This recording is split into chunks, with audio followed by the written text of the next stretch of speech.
கருப்புசாமி படம் வந்தால் அதே மாதிரி காப்பி அடித்து பண்ணிடுவீங்களா அப்படின்லாம் சொல்கிறீங்க.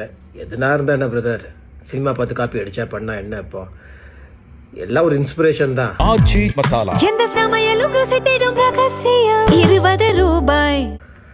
அண்ட் சில பிரதர்ஸ்லாம் வந்து கமெண்ட்டில் கருப்புசாமி படம் வந்தால் அதே மாதிரி காப்பி அடித்து பண்ணிடுவீங்களா அப்படின்லாம் சொல்கிறீங்க. எதுனா இருந்தால் என்ன பிரதர், சினிமா பார்த்து காப்பி அடித்தா பண்ணால் என்ன? இப்போ எல்லாம் ஒரு இன்ஸ்பிரேஷன் தான். ஸோ என்றைக்குமே வந்து சீரியல்னால் வந்து கொஞ்சம் சில பேர் அதை ரொம்ப கீழாக தான் பார்க்குறாங்க. அங்கேயும் உண்மையான உழைப்பாளிங்க இருக்காங்க, அவங்களுக்கு அதுதான் வாழ்வாதாரம். அதை நம்பி கிட்டத்தட்ட ஒரு சீரியலை நம்பி ஒரு 100 குடும்பம் இருக்குது. சரிங்களா? நீங்கள் ஈஸியாக ஒரு கமெண்ட்டை போட்டு போயிடுறீங்க. பரவாயில்ல, இட்ஸ் ஓகே. எல்லாம் ஒரு இன்ஸ்பிரேஷன் தான் இருக்குது. அப்படி பார்த்தீங்கன்னா விடாது கருப்பு அப்படின்னு ஏர்லி 90s எப்போவோ வந்துருச்சு அதெல்லாம். ஸோ நிறைய டேரக்டர்ஸ், நல்ல டேரக்டர்ஸ்லாம் நாங்கள் அந்த விடாது கருப்பை பார்த்து நாங்கள் இன்ஸ்பிரேஷனாக நிறையா படம் பண்ணியிருக்கோம்லாம் வந்து பெருமையாக தான் சொல்லியிருக்காங்க. இதில் சீரியல், சினிமா, மேடை நாடகம், தெரு நாடகம், தெருக்கூத்து அப்படிலாம் இல்லை பிரதர். அம்மா ஒரு ஜான் வயிறுக்காக தான் வேலை பார்த்துட்டு இருக்கிறோம். என்டர்டெயின்மெண்ட்டுக்காக தான் பண்ணுறோம். மற்றவங்களுக்கு அது என்டர்டெயின்மெண்ட்டு, ஆனால் எங்களுக்கு அது வந்து பூவா. சரிங்களா? இதெல்லாம் பண்ணால் தான் நாங்கள் சாப்பிட முடியும். சீரியலில் இருக்கவங்கலாம் கோடியாக சம்பாதிக்கிறது கிடையாது.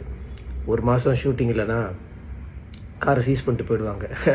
பசங்களுக்கு ஸ்கூல் ஃபீஸ் கூட கட்ட முடியாது. இந்த மாதிரி கார் இல்லாமல், வீட்டு வாடகை கூட இல்லாமல் எத்தனையோ பேர் இந்த சீரியல் நம்பி இருக்கிறாங்க. அதுக்காக நீங்கள் கண்டதெல்லாம் போடுங்க, கண்டதெல்லாம் நீங்கள் பார்த்தாங்கன்னு நீங்கள் சொல்லலை. நீங்கள் ஒரு குவாலிட்டியான விஷயம் எதிர்பார்க்குறீங்க, அது கொடுக்க வேண்டியது எங்களோட கடமை. ஸோ அந்த மாதிரி விஷயங்களில் சில சீரியல்கள் வந்து கோட்டை விட்டுறாங்க. சில சீரியல் நிஜமாகவே போர் அடிக்குது, சில ரொம்ப கிரிஞ்சாக தான் இருக்குது, நானே ஒத்துக்கிறேன். பட் என்ன பண்ணுறது, சில நேரங்களில் சில விஷயங்கள் அப்படி ஆகிடுது. அண்ட் சில நேரங்களில் உண்மையாலுமே நல்ல ப்ராடக்ட் கொடுக்கணும்னு ட்ரை பண்ணுறோம். நல்ல படங்கள் கெட்ட படங்கள் இருக்கிறது இல்லையா? அந்த மாதிரி தானே எதுவும் எல்லா படமும் சூப்பர் ஹிட் படம் கிடையாது இல்லையா? ஸோ உங்களுக்கு கோபமாக இருந்ததுன்னா நாங்கள் பெட்டராக பண்ண ட்ரை பண்ணுறோம். வெக்கமே இல்லையா? நீங்களும் அதை பார்த்து காப்பி அடிக்கிறீங்களா, இதை பார்த்து காப்பி அடிக்கிறீங்களா? என்ன பிரதர் பண்ணுறோம்? இதில் வெக்கப்படுறதுக்கு என்ன இருக்குது? ஒன்றுமே இல்லையே, தொழில் தானே. ஓகேவா? ஸோ என்கரேஜ் பண்ணுறவங்களுக்கு தேங்க்ஸ். இன்னும் பெட்டராக பண்ண ட்ரை பண்ணுறோம். நான் இன்னும் பெட்டராக ஆக்ட் பண்ண ட்ரை பண்ணுறேன். எனக்கு ஒரு நடிக்க வரலையா, இன்னும் ஒழுங்காக நடிக்க ட்ரை பண்ணுறேன். இந்த மாதிரி எங்களோட ஃபீல்டில் நான் வந்து என்ன பெட்டராக பண்ண முடியும் அதை பெட்டராக ட்ரை பண்ணுறேன். பட்டு கொஞ்சம் வார்த்தையை கொஞ்சம் பார்த்து அழகாக யூஸ் பண்ணால், கெட்ட வார்த்தைலாம் இல்லாமல் கமெண்ட்டு போட்டால் நல்லாயிருக்கும். ஓகே, இல்லை நான் இப்படி தான் பண்ணுவோம், அப்படி தான் கலாய் பண்ணால் அதுவும் பரவாயில்ல பிரதர். நீங்கள் பண்ணுங்கள், நீங்கள் பண்ணுறது நீங்கள் பண்ணுறீங்க, நாங்கள் பண்ணுறது நாங்கள் பண்ணிகிட்ருக்குறோம்.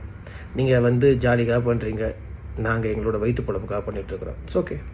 பட் என்கரேஜ் பண்ணுறவங்களுக்கு தேங்க்யூ. இது யாருக்கும் பதிலாம் கிடையாது, ஜஸ்ட் ஒரு கிளாரிஃபிகேஷன் தான்.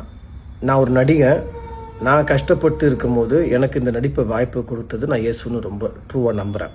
ஸோ நீ ஒரு கிறிஸ்துவனா, நீ எப்படி கருப்புசாமி வேஷம் போட்டு நடிக்கிற? நான் ஒரு நடிகன், அவ்வளோதான். அங்கே ஸ்ரீ இல்லை, அந்த கேரக்டர் நடிக்குது, அவ்வளோதான். சரிங்களா?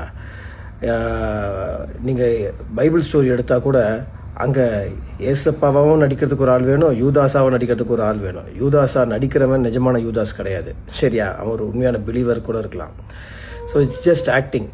நம்ம அடுத்தவங்களை ஜட்ஜ் பண்ணுறதுல we are quick to judge. நான் ஒன்றும் ஏசப்பா பேரை சொல்லி அடுத்தவங்ககிட்ட காணிக்க வாங்கி ஏமாத்துறவங்க கிடையாது.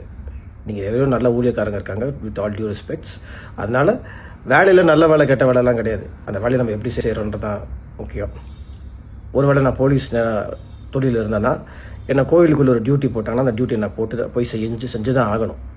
அதனால் நீ இப்படி சொல்கிறியா, அப்படி சொல்கிறியா, அது பண்ணுறியா, இது பண்ணுறியா, சினிமா விட்டு வா, என்ன வழி நடத்துறது இயேசு, இதை வேலையை கொடுக்குறது இயேசு. ஓகேவா? அது வெறும் நடிப்பு தான். இன்றைக்கி எல்லா துறையிலையும் நல்லவங்க கெட்டவங்க இருக்கிறாங்க. அந்த வேலையை நம்ம எப்படி செய்யணுன்றதான் பார்க்கணுமே தவிர எல்லாருக்கும் நம்ம பதில் சொல்ல வேண்டிய அவசியமும் கிடையாது. Just a clarification. ஸோ வன்மத்தை கக்கிறத விட்டுட்டு நான் ஏதோ சம்பாதிக்கிறேன், கஷ்டப்பட்டு சம்பாதிக்கிறேன், அந்த காசு வச்சு என்னால் முடிஞ்சவங்களுக்கு உதவி செய்கிறேன், அவ்வளோதான்.